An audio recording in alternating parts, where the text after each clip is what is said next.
As Donald Trump's primary challengers start to get a little bit more press, 4 different Republican-controlled states are taking steps necessary to basically say, guess what? We're not going to have a primary or a caucus in our state in 2020, so good luck securing the nomination and unseating Donald Trump.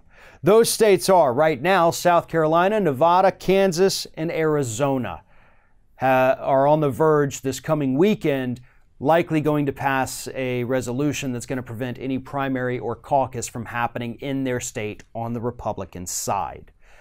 And again, this is all 100% to protect Donald Trump. But it's not an accident. They didn't just come up with this idea like, hey, what if we just did this? No, here's what's been happening behind the scenes for quite some time at the state level within the Republican Party and the state Republican parties.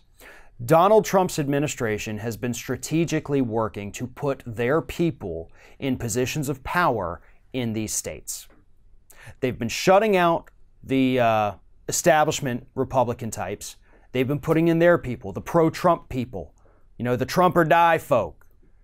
And they're the ones who have been pushing these policies. And these are not the only 4 states where they're pushing them. And this could easily spread as this year winds down, and it likely will if any of these Trump challengers appear to be gaining any traction, which right now they're not.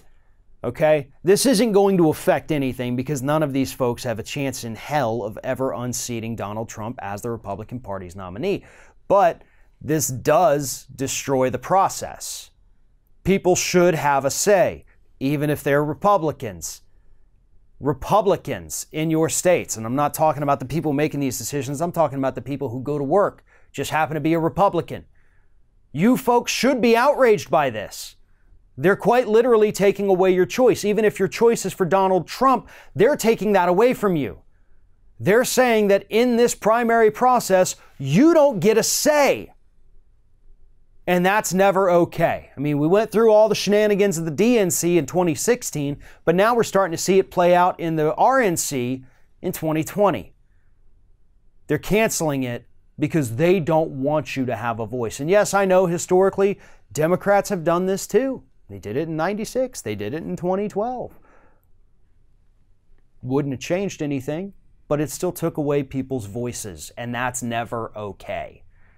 These primaries are supposed to truly be a democratic process, right? This isn't the Democratic Republic of Electoral College. No. Not how this works.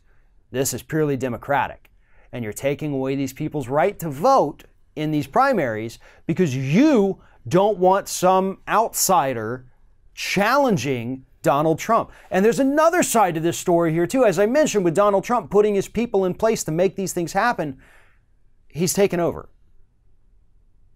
The Republican Party of even 5 years ago is dead. It is now the Donald Trump Party. 100%. This man has taken over. Those in power have allowed it to happen, or were powerless to stop it, and now they have to go along with it. This is the new normal for the Republican Party. They have no intention of coming back from the damage that Donald Trump is doing to them. Some of these people that Trump has put into power within the RNC are likely to still be there after he loses power. And it's just going to perpetuate itself. You're going to have an entirely new Republican Party modeled after Donald Trump that, with any luck, won't survive for another generation. Thanks for watching, everybody. And don't forget, if you like what you see here, like, comment, share, and subscribe to our channel. And now you can also become a member of Ring of Fire and get exclusive early access to certain Ring of Fire videos all throughout the week. Just click on the little join button right below the video.